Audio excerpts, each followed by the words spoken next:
Assalamualaikum warahmatullahi wabarakatuh. Nama saya Hartati SPD. Saya dari kelompok 3. Saya akan membuat testimoni tentang modul-modul yang terdapat dalam coding dan kecerdasan artifisial atau KKA. Yang pertama itu adalah coding, yang kedua adalah berpikir komputasional, yang ketiga adalah kecerdasan artifisial, yang keempat adalah pemanfaatan kecerdasan artifisial dalam berbagai bidang di kehidupan sehari-hari, dan yang kelima yaitu pedagogi. Nah, yang pertama adalah coding. Coding adalah suatu perintah yang diberikan kepada komputer.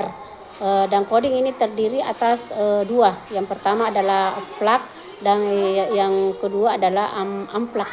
Flag itu adalah metode pembelajaran coding yang kita lakukan dengan menggunakan komputer. Contohnya permainan-permainan game, aplikasi-aplikasi.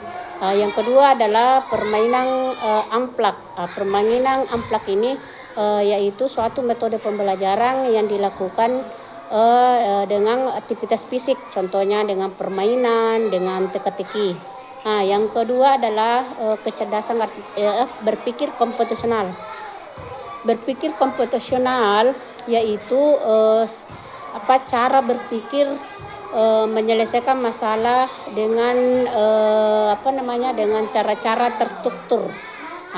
Berpikir komputasional ini terdiri atas 4 komponen. Yang pertama adalah dekomposisi, yang kedua adalah pengenalan pola, yang ketiga adalah abstraksi, dan yang keempat adalah algoritma. Yang pertama adalah pengenalan dekomposisi. Dekomposisi adalah memecahkan masalah-masalah yang besar menjadi bagian-bagian yang kecil. Yang kedua adalah pengenalan pola. Di sini yang kita cari adalah persamaan atau kejadian yang sering berulang dalam masalah yang kita angkat. Yang ketiga adalah abstraksi, di mana dalam abstraksi ini kita mementingkan hal-hal yang penting saja, yang lain itu yang tidak penting diabaikan.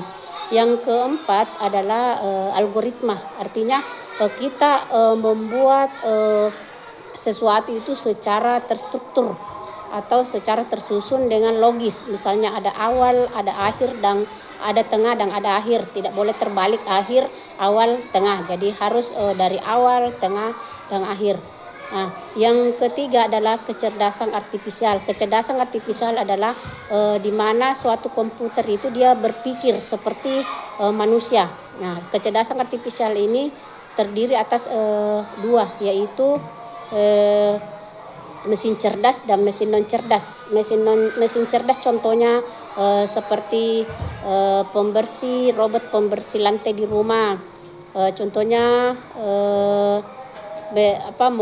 mobil tanpa sopir, dan lain-lain. Adapun mesin non cerdas yaitu seperti kulkas, TV, setrika, magicom, dispenser, dan lain-lain.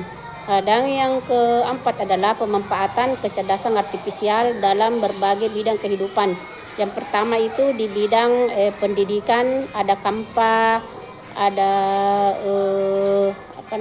ada classroom, ada ruang guru. Yang kedua adalah di bidang kesehatan. Di bidang kesehatan itu contohnya ada teleskop, ada scan, ada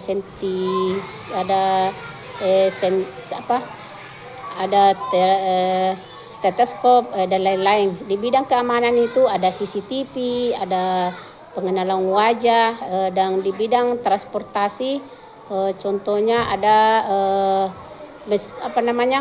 ada mobil tanpa sopir. Dan yang terakhir adalah pedagogik. Ini di sini bisa juga dalam masuk TIPEK atau berpikir tingkat tinggi. Itu saja yang bisa saya buat pada hari ini tentang testimoni saya tentang KKA. Selebih dan kurangnya saya ucapkan Assalamualaikum warahmatullahi wabarakatuh.